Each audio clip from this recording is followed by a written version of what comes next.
Hello and welcome. I put a bunch of crap in my hair because I just got a cut, so it's gonna be flopping around. This is one of the best intros ever, and for that reason, Sony Computer Entertainment America presents a Universal Interactive Studios production.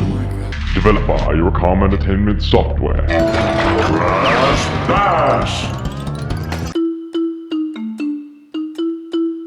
when I say this game's underrated, I'm not talking about Crash fans underrated. I mean, I can see the statistics, I can see the graphs. If you talk to any normal person, when they think party game, they think Mario Party, Jackbox TV, I love Jackbox TV, or Fusion Frenzy for the original Xbox, which I played once, it was pretty sweet. So I played this when I was around 6 or 7. The PS1 might have been obsolete at this time, so getting a PS1 memory card was really hard, or at least to me, because I was a 6-year-old. So I always played without a memory card. So I would play up to the point of Metal Fox, which is like the third warp room, then I would just turn it off and play it again. It wasn't until I was in college that I got a PS1 memory card. I also failed out. Maybe that's the reason. Look, we know this game has an adventure mode where you progress through warp rooms, beating bosses like Papu Papu, the Bearminator, Komodo Brothers, Nitrous Oxide. As a kid, I never got to the final level, so don't crucify me. And I want to make this clear. My angle for this game is not talking about the entirety of the game. I want to talk about this game from the angle of being on the couch with your friends and using this to play 4 players. This ancient artifact. Fun story.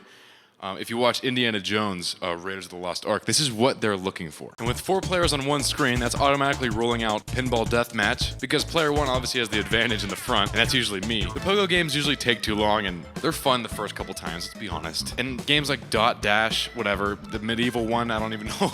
I've never even played it, but I see it's there. What I'm saying is that we always went back to only 2 game types. I'm talking about Crate Crush and Polar Push. Your goal is to literally murder your opponents.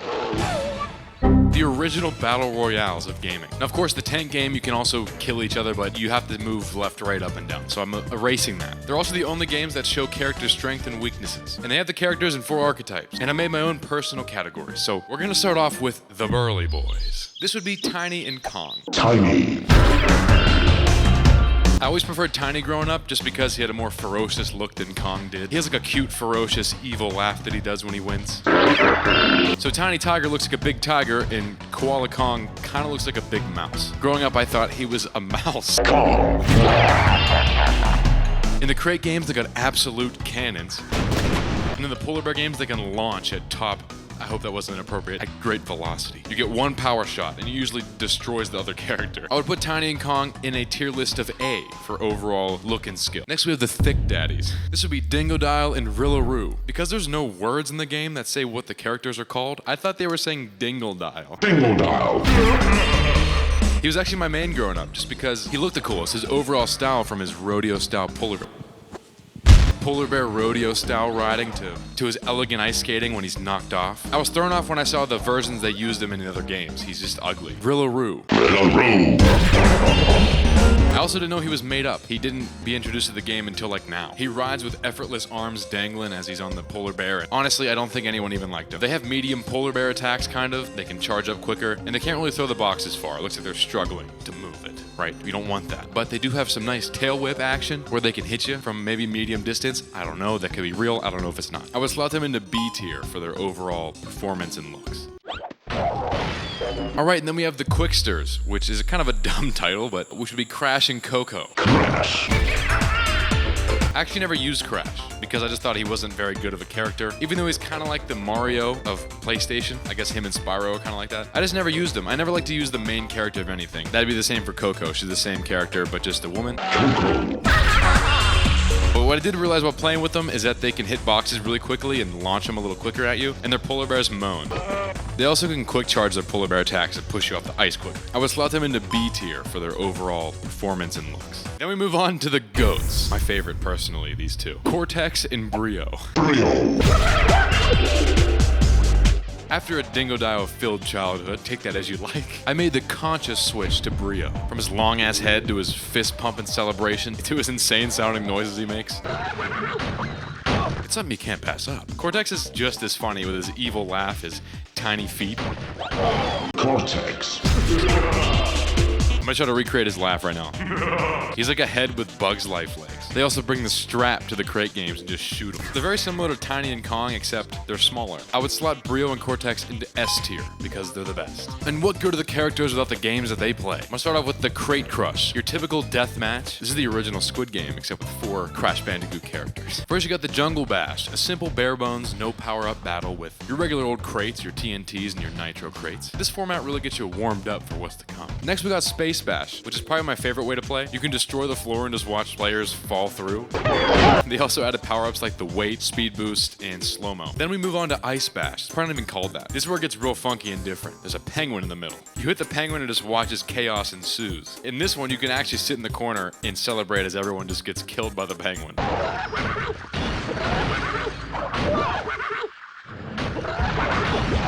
I love it. And this is actually where the less skilled players can win because the penguin decides. And then the 4th level, which is Toxic Bash, which it's okay. The crates seem less powerful, and it's basically roulette to whoever gets the best power up. The best one being the blue heat seeker that sounds like it's whispering to you.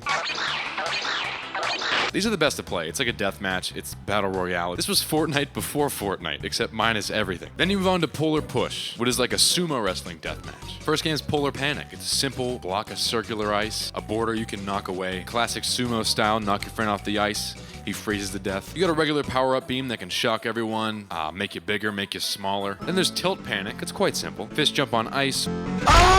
Walrus eat fish. Whoever gets the lightning power-up wins, because they just slide off to whatever the momentum's going. Then we have Melt Panic, where Uka Uka is melting the ice, but also if you get hit by his ray, you can turn into a snowball, you can get frozen, you can shrink, and the music's pretty cool. And then another S tier level, Manic Panic. Definitely the best music in the game, in my opinion. Bomb spawn, and you can knock other players off their bears, watch them skate around, and if you hit him again, they die. I actually play as Dingo Dial just to get knocked off, to watch him skate with his arms behind his back. And you can make a lot of cool plays with this. You can get small and skate quicker and then use a bomb. It's definitely best when it comes down to 1v1, no bear, just weakly shouldering someone. Overall, this game's amazing for all what it is, and there's so much you can do, and it's way too hard. They gotta relax. Hey, relax. There is a skill gap in this game as well. There are people who can win every time and others who complain. The music in this game is amazing, especially Manic Panic, the Warp Room. It's still the best intro, I think, of any game I've played to this date. They took some Mortal Kombat essence and sprinkled it over top of a kid's game. Is it even a kid's game? It's way too hard for kids, but it is great. I love this game. It's a huge part of my childhood. Honestly, one of the most played games in my entire life, and I love it.